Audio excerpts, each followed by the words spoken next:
traveler who crosses Bolivia's high plateau toward its chief city, La Paz, comes upon it suddenly, picturesque, bright-colored, a city in miniature. Here, 250,000 people live in a modern community, 2.5 miles above sea level. La Paz is the highest big city in the world, higher even than Lhasa in Tibet. Thin, cold air, the people of La Paz are well adjusted, although living so high does make a difference, even in people who were born to it. The paseños, as residents of La Paz call themselves, are likely to alternate between periods of nervousness and apathy. And the foreigners who come from such sea-level points as Lima or New York or Buenos Aires find that the scarcity of oxygen converts climbing a flight of stairs into a major physical effort, and walking up one of the steep streets becomes a Herculean task. No matter where one wants to go in La Paz, it always seems to be uphill going and uphill coming back. There are many strange phenomena in life at this altitude. There's so little oxygen that fires are difficult to start, so no one carries fire insurance. An automobile loses 40% of its power, and it takes 6 minutes to boil a 3-minute egg.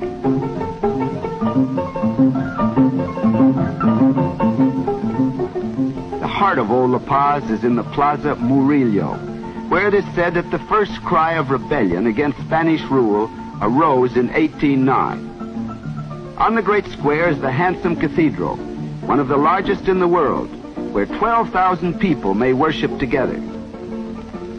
Around this plaza are the principal government buildings, for in La Paz are the executive and legislative branches of the government. The Supreme Court, however, meets in Sucre. The Indians of this region, from the high plateau above the city and the luxuriant Yungas valleys beyond the mountains to the east, are notoriously bad city dwellers. They do, however, come into market on weekends.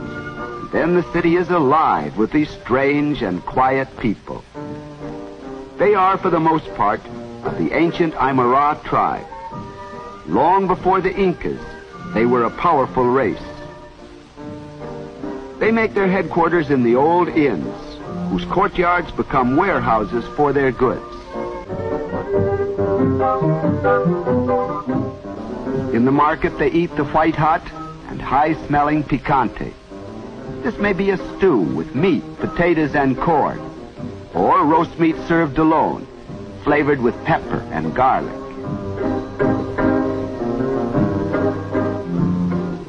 Here they bargain for little piles of pale green leaves, called coca, from which the drug cocaine is derived. To these people who chew it like tobacco, it is an opiate to help them to endure the bitter cold and the hard labor. But the habitual use of coca dulls the intellect, so that enlightened Bolivians are now trying to stamp out the practice. But even more characteristic of the La Paz scene than the Indians are the Cholos, people of mixed Spanish and Indian blood. They comprise about 25% of Bolivia's population. Adaptable, colorful, and intelligent, they grow daily more important in Bolivian national life. Sometimes parading on a saint's day in a cloud of confetti and incense, more often gliding along under loads that would stagger a husky North American at this altitude, they are as omnipresent as the cobblestones of the street. Their great festival of the year is Alacitas, modernized remnant of an ancient Indian custom. Here the Cholos and Indians come from many parts of Bolivia, bringing their own handicrafts to sell. But the real star of the festival is the Iqueco, a tiny plaster mannequin, a good fairy of prosperity in ancient legend. For the people believe that if they purchase at the fair miniature reproductions of things they want during the year, and if they hang them around the Iqueco, their wishes will be granted.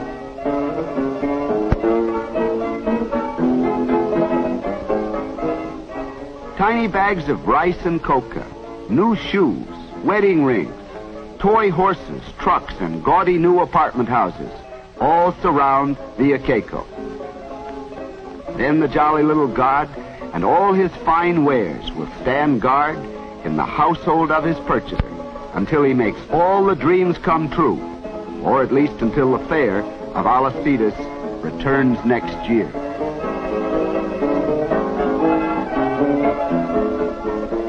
Alcestis brings out the Chola of La Paz in her full glory.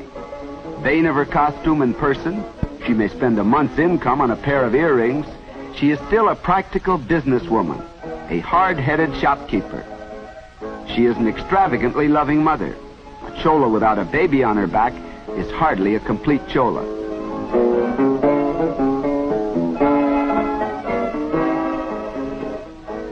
Humorous, quixotic, sharp-tongued, the Chola is unique and knows it.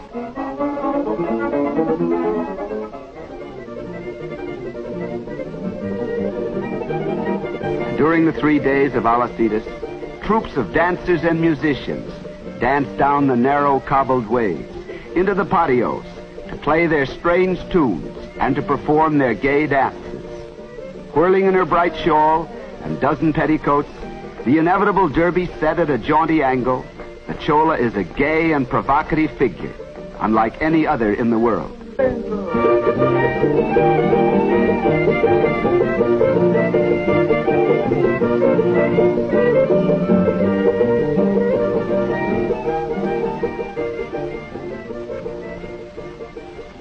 But all of La Paz is not markets and fairs and dancing, for the City of Peace is full of colonial tradition. Founded in 1548 by a lieutenant of Pedro de la Gasca, it is laden with all the architectural glories which grace the early capital. Spanish stonework by Indian artisans tends to perpetuate Indian forms, and the heads of ancient gods loom strangely on these Christian columns.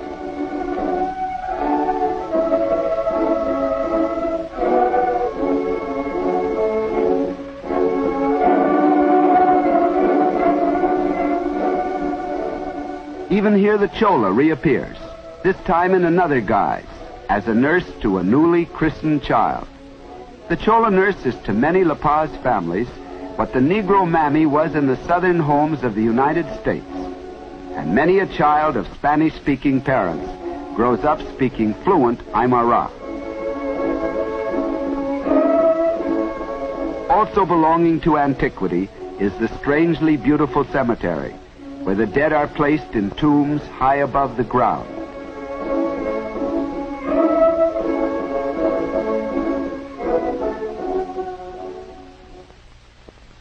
In a new part of the city is the National Stadium, seating 60,000 people.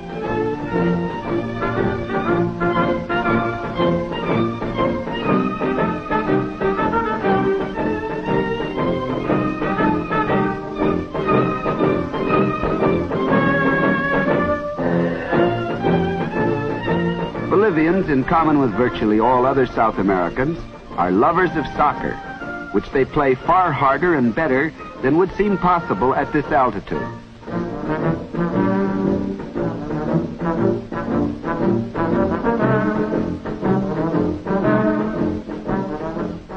Imagine yourself doing this, for example, on top of Pikes Peak.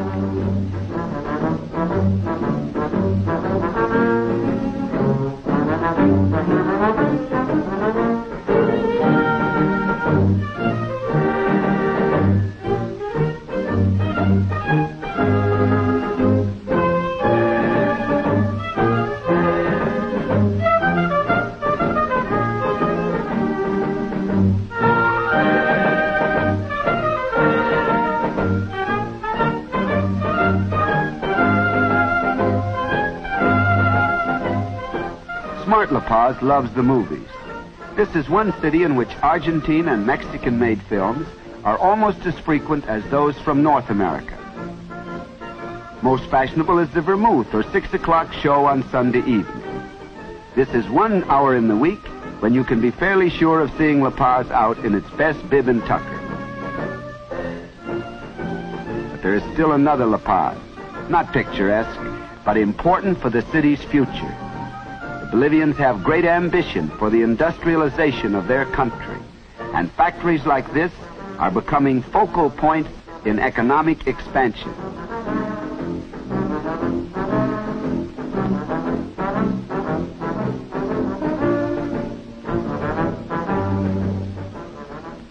They have an almost childlike love of intricate machinery, and they also have sufficient good and inexpensive manpower to run it. But there are obstacles to industrial expansion here. There's little fuel for plant operation. Most serious of all, every piece of machinery in this wool factory had to make the long sea trip from Europe or North America and the expensive rail trip up from the Pacific coast.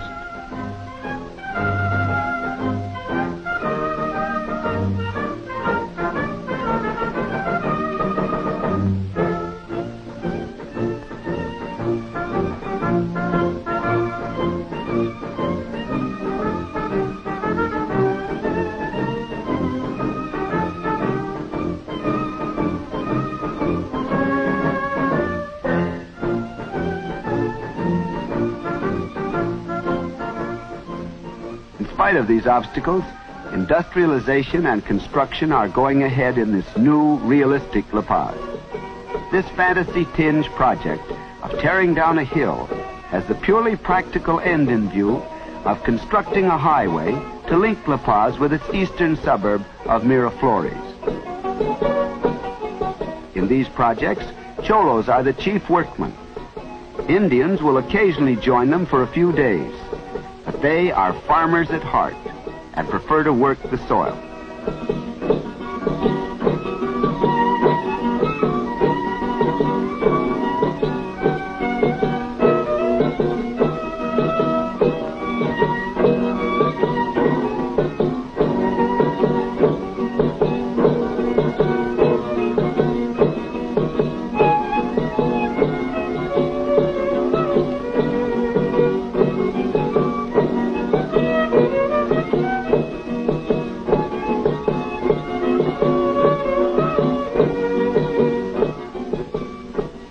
In Miraflores, construction is in progress on a new workers' housing project to replace the ancient adobe huts, which it is the wish of every citizen of La Paz to destroy.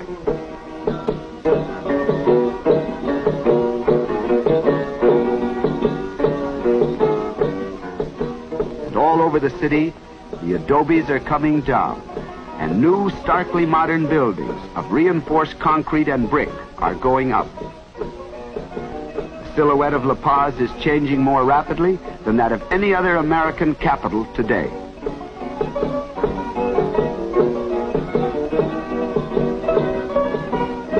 This reconstruction is a hard job.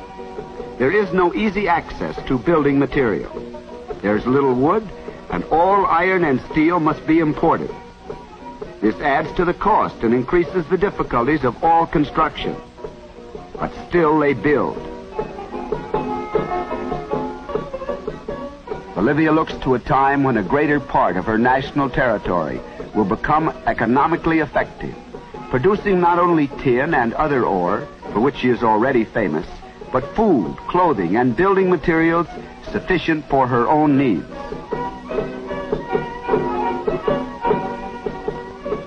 La Paz, the center of modern Bolivia, is already the highest big city in the world.